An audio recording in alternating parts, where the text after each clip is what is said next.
The whole world believed Ethan Blackwood had no heart. The strange thing was, I almost believed it too. The first time I saw Ethan Blackwood, it was raining hard enough to turn Manhattan into a blur of silver lights and reflections. Water streamed down the windows of the city bus as it crawled through midtown traffic, and I remember staring at a giant digital billboard glowing above Fifth Avenue. His face was everywhere. Sharp jaw, expensive suit, cold gray eyes. America's favorite billionaire. America's most feared one, too, at least according to the headlines.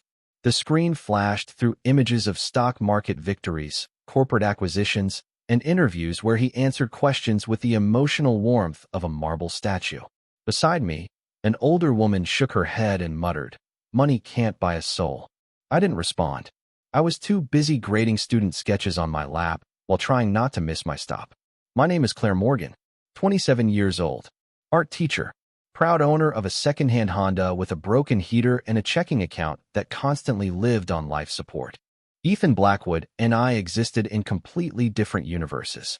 The kind of universes that never touched. Or at least they weren't supposed to. That evening had already been exhausting. Parent conferences had run late. One of my students had spilled paint across an entire hallway. My feet ached from standing for nearly 10 hours. All I wanted was takeout, a hot shower, and sleep. Instead, when I stepped off the bus near Lexington Avenue, the rain had become a downpour. I pulled my coat tighter and hurried toward the subway entrance. That's when I noticed him. At first, I didn't recognize him. The man stood alone beneath a dim streetlight across the road. No security detail. No cameras. No assistants. Just a tall figure in a dark overcoat standing beside a small convenience store. The glow from the storefront illuminated his face for a second, and I nearly stopped walking. Ethan Blackwood, the billionaire from the billboard. But something felt wrong. Billionaires weren't supposed to stand alone in the rain on a Tuesday night. Curiosity slowed my steps. Across the street, a homeless man sat on a bench beneath a leaking awning. Most pedestrians walked past without looking. Some glanced briefly before turning away. New York had a way of teaching people not to see things that made them uncomfortable. Ethan Blackwood saw him. I watched as he crossed the street carrying 2 paper bags from the convenience store. The older man looked up cautiously. They exchanged a few words I couldn't hear over the rain. Then Ethan handed him one of the bags. Coffee, food, a thick folded jacket. The homeless man's eyes widened. Ethan said something else, something that made the older man smile. Not a polite smile, a real one, the kind that reached his eyes. Then Ethan reached into his pocket and handed him an envelope. No cameras appeared. No reporters emerged from hiding. Nobody applauded. There was no audience at all. Just me standing half-hidden near a subway entrance watching something that didn't fit the image the entire country believed. A black SUV pulled to the curb moments later. The driver stepped out holding an umbrella. Ethan shook his head and glanced back toward the older man one final time. For a brief second, the cold billionaire disappeared. In his place stood someone tired. Someone carrying a sadness so deep it seemed heavier than the rain falling around him. Then the moment was gone. He entered the vehicle, and it disappeared into the Manhattan night. I stood frozen on the sidewalk long after the taillights vanished. Because for the first time in my life, I had seen something the rest of the world hadn't. And somehow, I couldn't stop thinking about the man beneath the mask. I could have forgotten about it. That was the logical thing to do. New York was full of strange moments. Full of people carrying secrets through crowded streets. But 3 days later, I still could not get that image out of my head. The billionaire standing in the rain. The quiet kindness. The sadness in his eyes. It followed me into my classroom on Thursday morning while I pinned student artwork to a bulletin board. It followed me through lunch duty and faculty meetings. It even followed me home. Then Friday arrived, and somehow things became stranger. The final bell had rung 20 minutes earlier. Most of the students had already left, leaving the hallways unusually quiet. I was packing supplies into a storage cabinet when my principal appeared in the doorway. "Claire, before you leave, I need a favor." I immediately groaned. That never meant anything good. She laughed. "It is not that bad. One of our donors is hosting an education fundraiser tomorrow evening. We need a representative from the arts department. You are wonderful with people. You can attend for an hour. Smile. Shake hands. Talk about the program." I opened my mouth to refuse. Then she mentioned the budget cuts we were facing next semester. The words art program and funding appeared in the same sentence, and suddenly, saying no felt impossible. By Saturday evening, I found myself standing inside one of the most luxurious hotels I had ever seen. Crystal chandeliers hung from ceilings 3 stories high. Soft piano music drifted through the ballroom. Men in tailored suits and women in designer gowns moved through the crowd, carrying champagne glasses that probably cost more than my monthly grocery bill. I felt completely out of place. My navy blue dress was 3 years old. My shoes were comfortable instead of fashionable. I kept reminding myself that I was there for my students, not for the wealthy strangers surrounding me. After about 20 minutes, I finally relaxed enough to begin speaking with guests. Several donors seemed genuinely interested in our programs. One elderly couple even asked to see photographs of student projects. For the first time all evening, I started enjoying myself. Then the room changed. It happened so subtly that most people probably never noticed. Conversations softened. Heads turned. A ripple of attention spread across the ballroom. I followed everyone's gaze toward the entrance. My stomach tightened immediately. Ethan Blackwood had arrived. He looked exactly like the man from the billboards. Perfect suit. Controlled expression. The same cold confidence the media loved to photograph. The version of him the public recognized instantly. Yet all I could think about was the rainy night outside the convenience store. For a moment, his eyes swept across the room. They moved past dozens of guests. Then they stopped. On me. I do not know why. I had never met him. We were complete strangers. But something in his expression changed. Just slightly. Barely noticeable. Like he had recognized something unexpected. The moment lasted only seconds before someone approached him and pulled him into conversation. I should have looked away. Instead, I found myself watching him from across the ballroom. And the more I watched, the more certain I became that the man everyone admired was hiding something. Then, less than 15 minutes later, I accidentally discovered the first crack in the mask. The first crack appeared because of a spilled glass of sparkling water. It sounds ridiculous now, but that is exactly how it happened. I had stepped away from a conversation with a donor and was making my way toward one of the refreshment tables when a waiter accidentally bumped into a guest beside me. The glass tipped. Water splashed across the marble floor. Several people stepped back in annoyance.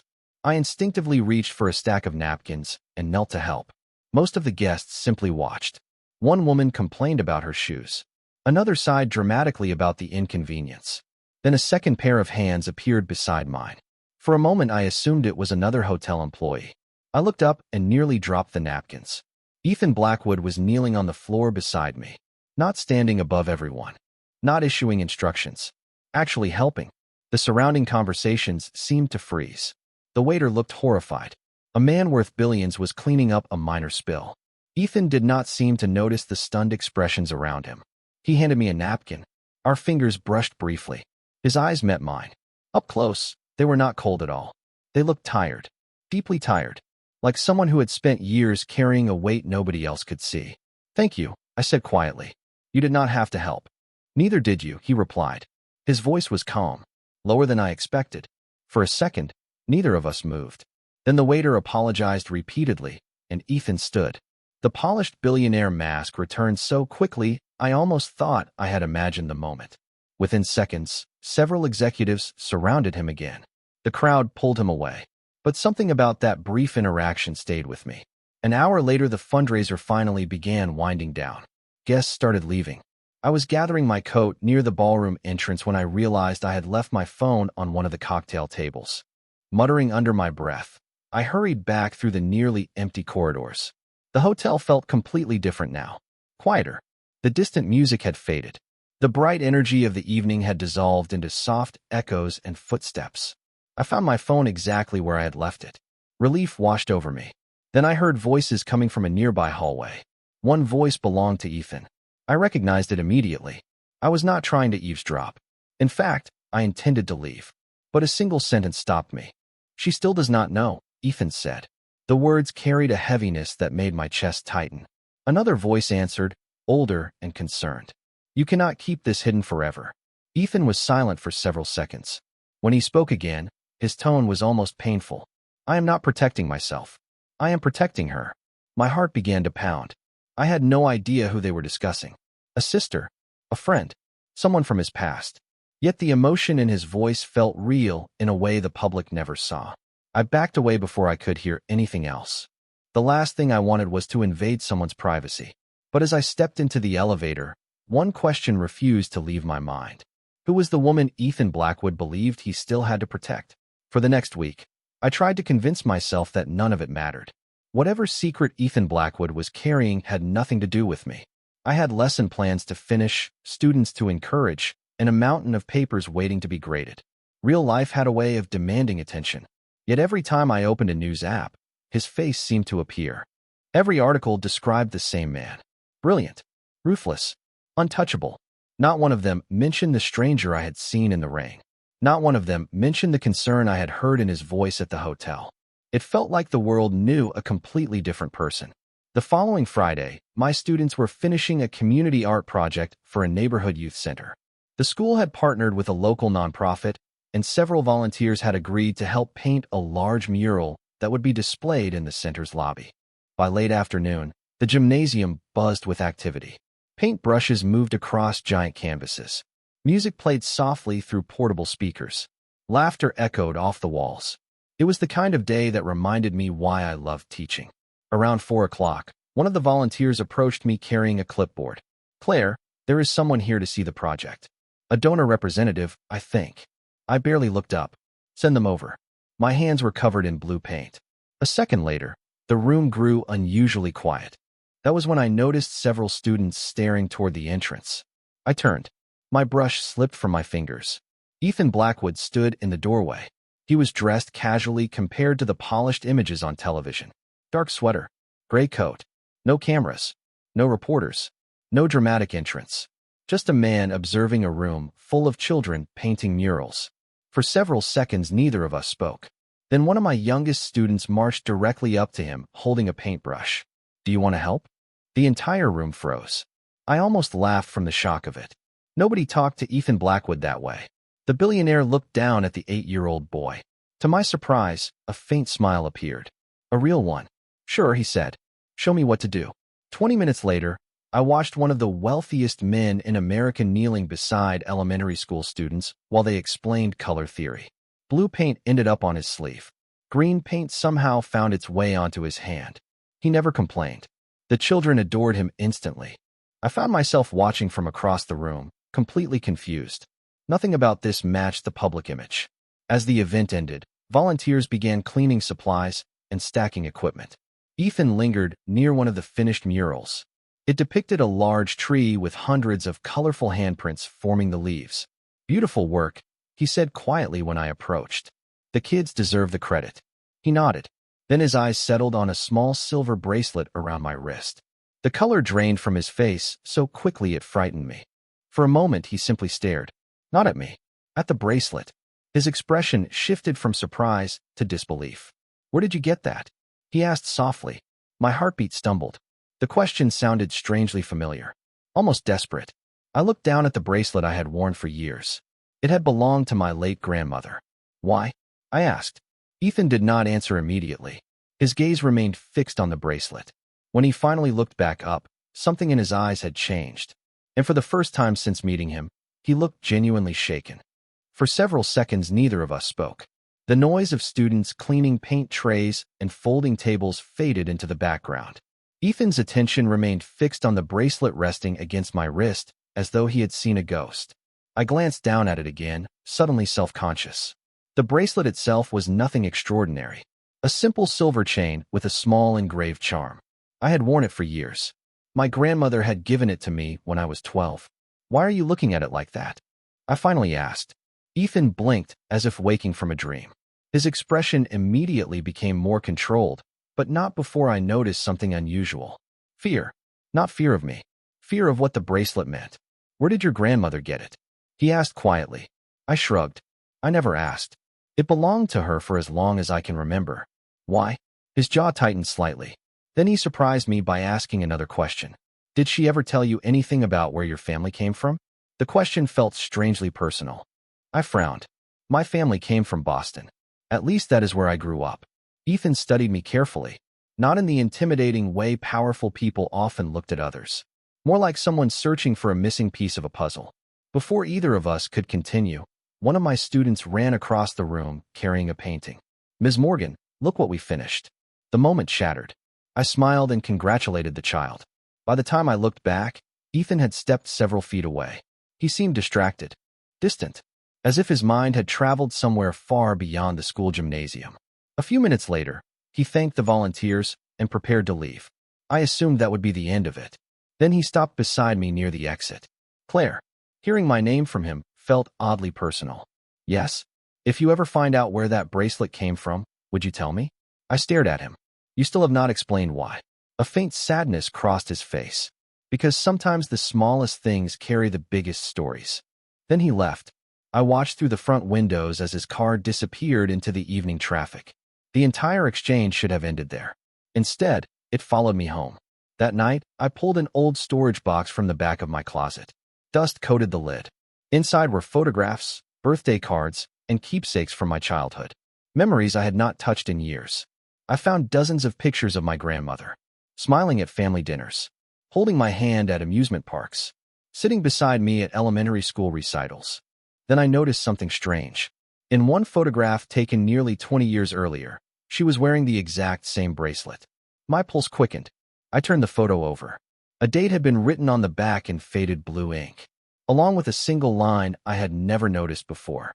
"Someday this belongs to Claire. Keep it safe until she is ready." I stared at the handwriting. My grandmother had died when I was 16.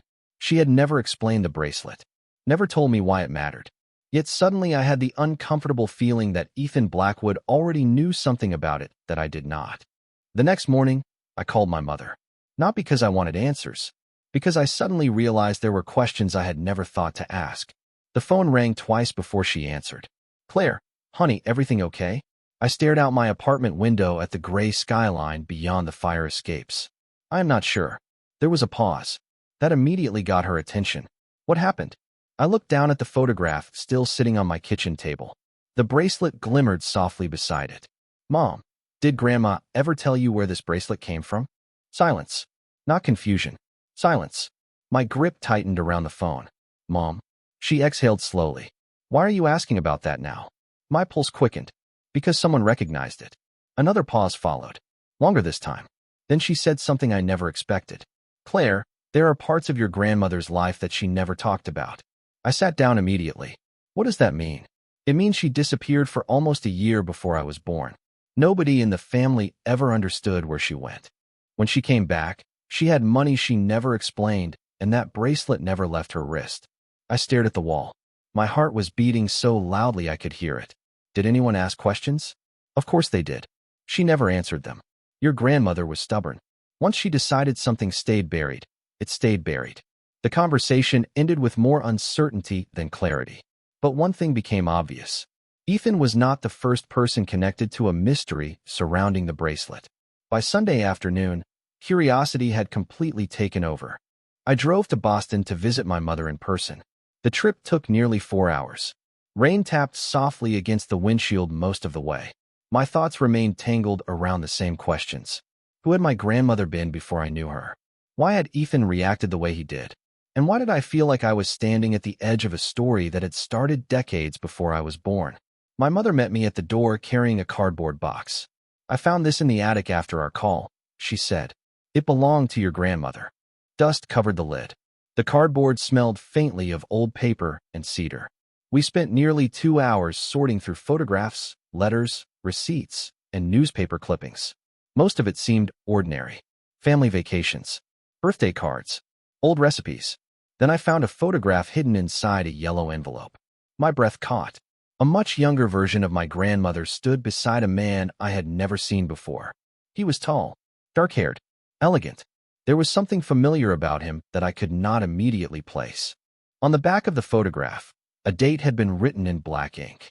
28 years earlier. Underneath the date was a name. Alexander Blackwood. I stared at the words. Blackwood.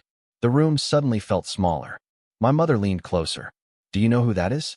I swallowed hard. "Yes. At least I think I do." Because for the first time since this mystery began, I had found a connection that was impossible to ignore.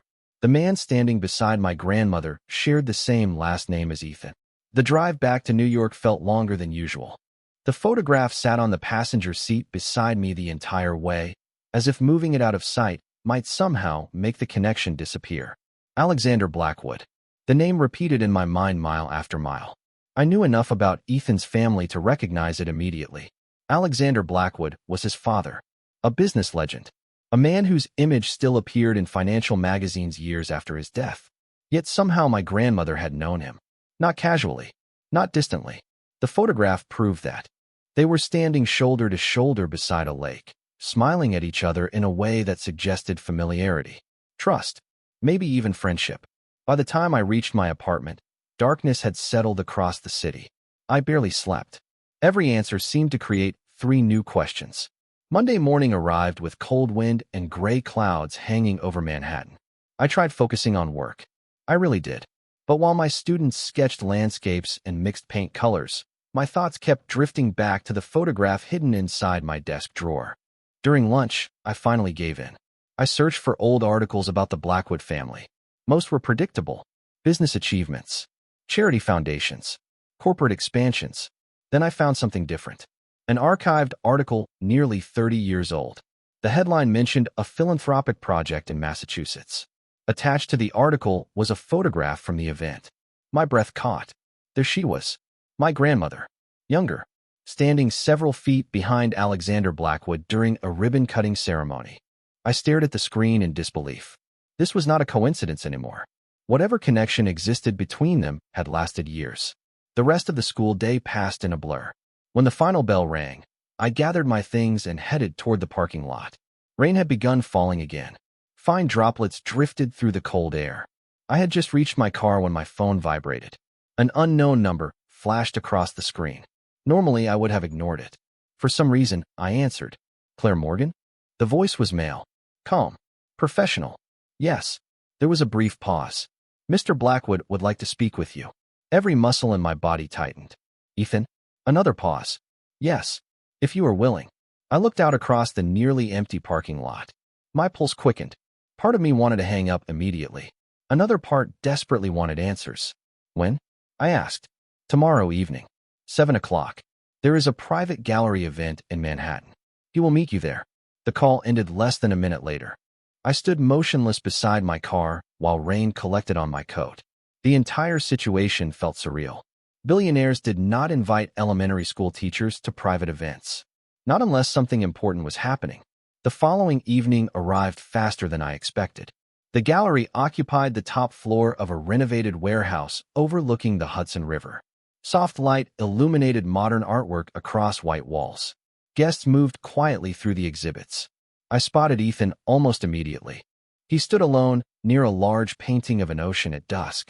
When he saw me approaching, his expression changed. Not surprise. Relief. As though he had been waiting for this moment much longer than 24 hours. Then his eyes dropped to the envelope in my hands containing the photograph from my grandmother's attic. And for the second time, I watched the color leave his face. Neither of us spoke for several seconds. Around us, guests admired paintings and discussed artists whose names I had never heard before, but the noise felt distant. Ethan's attention remained locked on the envelope in my hands.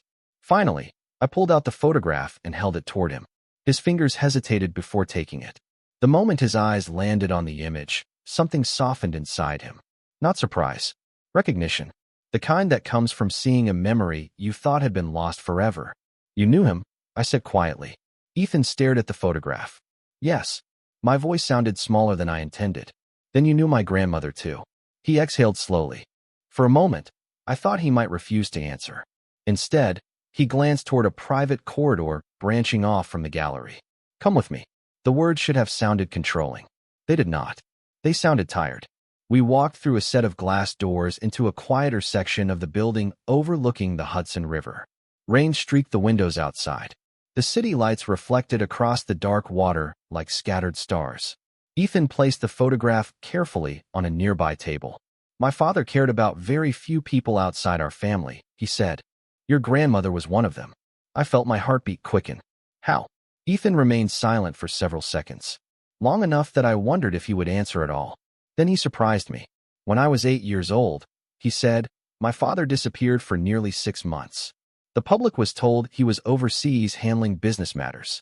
That was not true. I listened carefully. He was recovering from the worst year of his life. He lost people he loved. He stopped trusting everyone around him. Then he met your grandmother. I frowned. Met her where? Ethan gave a faint smile. At a community art center in Boston. She volunteered there. My father walked in one day because he needed somewhere quiet. Somehow she convinced him to stay.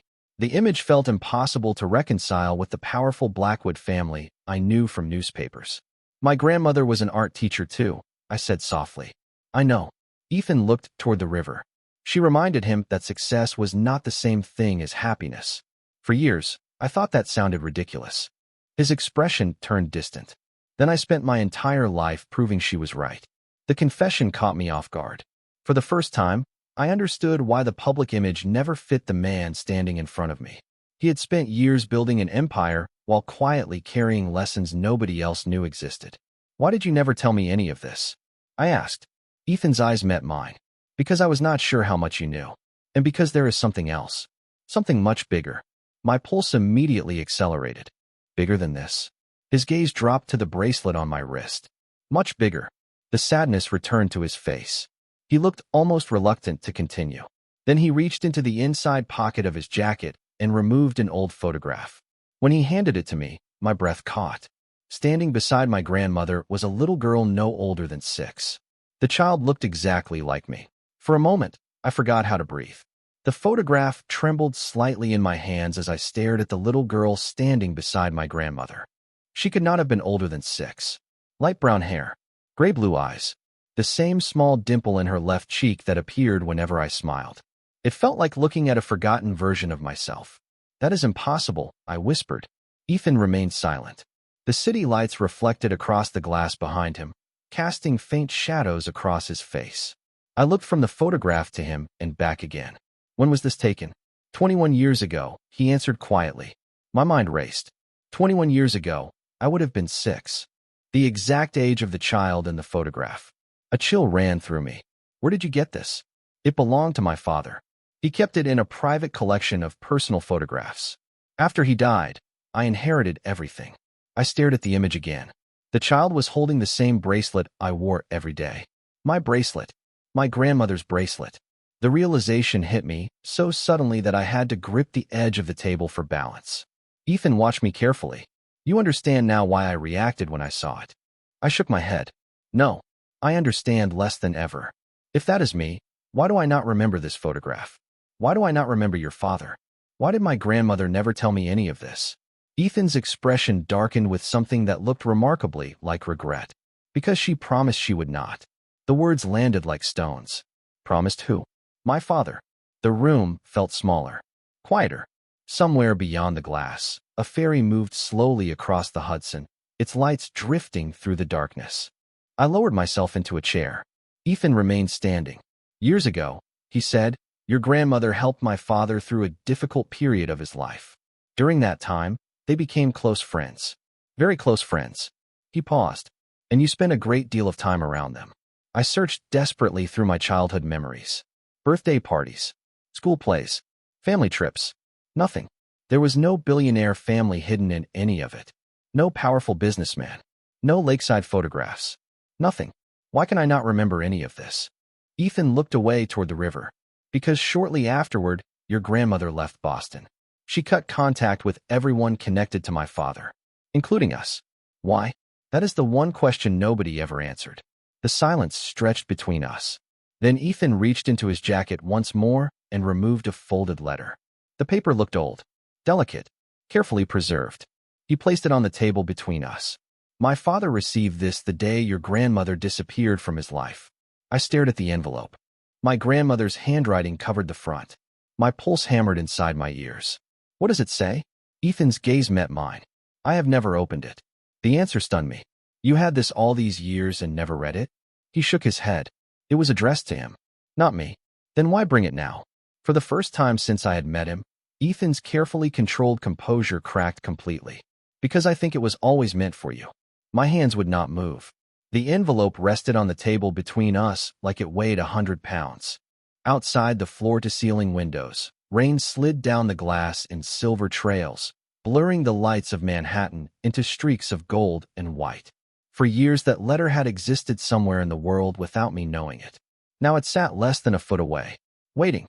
Ethan remained silent. He did not pressure me. He simply watched, his expression unreadable except for the faint tension around his eyes. Finally, I reached forward and picked it up. The paper felt fragile. The edges had yellowed with age. My grandmother's handwriting stretched neatly across the front. Alexander. Just seeing the name made my chest tighten. Carefully, I opened the envelope. A single folded sheet rested inside. I unfolded it slowly. The room seemed to disappear around me as I began reading. Alexander, if you are reading this, then I have already left. I am sorry for the pain this will cause. Please believe that every decision I made was out of love, not fear. My breath caught. I continued. There are truths that cannot survive inside the world you belong to. Some stories become too complicated. Some choices arrive too late. What matters now is protecting the future of a little girl who deserves a life untouched by expectations she never chose. My eyes widened. The little girl. The photograph. Me. The words blurred for a moment before I forced myself to continue.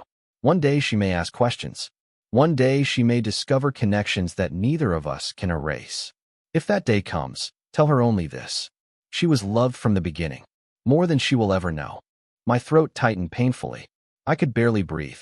The next lines were written more hastily, as though my grandmother had been fighting emotion while writing them. Do not come looking for us. Let her grow up free. Let her become whoever she wishes to become. Promise me that. Promise me she will never feel trapped by our mistakes. I lowered the letter. Silence filled the room. Ethan looked away toward the river. For several seconds, neither of us spoke. Then I noticed something. There was more writing at the bottom of the page. Smaller. Added later. My pulse quickened. I lifted the letter again. If she ever finds her way back to you, then perhaps fate has decided what neither of us could. At that point, tell her the truth. The entire truth. She deserves that much. I stared at the final sentence. My hands trembled. Slowly, I looked up at Ethan. He was already watching me. The sadness in his eyes felt older than either of us. Tell me the truth, I whispered. His jaw tightened. The muscles in his face shifted as though he had spent years preparing for this moment and still was not ready. Then he reached into his pocket and removed a second photograph. This one was older than all the others. When he placed it on the table, my heart stopped. The photograph showed my grandmother standing beside Alexander Blackwood. Between them stood a smiling little boy, Ethan, and in Alexander's arms was a baby wrapped in a pink blanket. On the back of the photograph, written in my grandmother's handwriting, were 4 words that changed everything. Claire's first family photo. The world tilted. I stared at the photograph until the edges blurred. My grandmother, Alexander Blackwood, a young Ethan, and a baby that was apparently me. None of it made sense. Every memory I had ever trusted suddenly felt fragile. My parents had raised me with love. My childhood had been real. Yet there was an entire chapter of my life that nobody had ever mentioned. I looked up at Ethan, searching his face for answers. Are you telling me I was part of your family? My voice barely sounded like my own. Ethan sat down across from me. For the first time since I had met him, he looked less like a billionaire and more like a man carrying a burden. No, he said quietly. I am telling you that for a short period of time, our families were connected in a way nobody fully understood except my father and your grandmother. I looked back at the photograph. Then why keep it secret? Why hide all of this? Ethan exhaled slowly. Because my father honored her wishes. After she left, he never spoke publicly about her. He never tried to bring her back. He never explained the photographs. Not even to me. I frowned. But he kept them. Yes. Every single one. The answer settled heavily between us. I thought about the letter. About the promise my grandmother had asked Alexander to make. Protect her future. Let her grow up free. Suddenly, I understood something that had haunted me since this mystery began. My grandmother had not run away from something. She had run toward something. Toward a different life for me. Toward normalcy. Toward freedom. Why are you showing me this now? I asked. Ethan looked toward the rain sliding down the windows. Because I found something 3 months ago. My pulse quickened immediately. What? He hesitated. Then he reached into a leather portfolio resting beside his chair. From inside, he removed a thin file. The paper looked newer than everything else. Recent. He slid it across the table. I opened it carefully. Inside were copies of legal documents, trust records, and handwritten notes. Most of it meant nothing to me. Then I saw my name. Claire Morgan. My heart skipped. What is this? Ethan's expression tightened. My father updated his estate 6 months before he died. He created a private trust, one that nobody knew existed. I stared at him. Why? Because he believed someday you would return. The room went silent again. I looked down at the documents.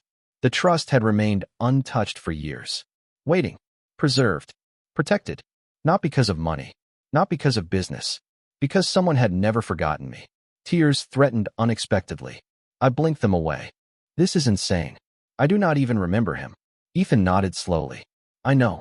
Then his voice softened. The strange thing is, neither did he. I looked up sharply. What do you mean?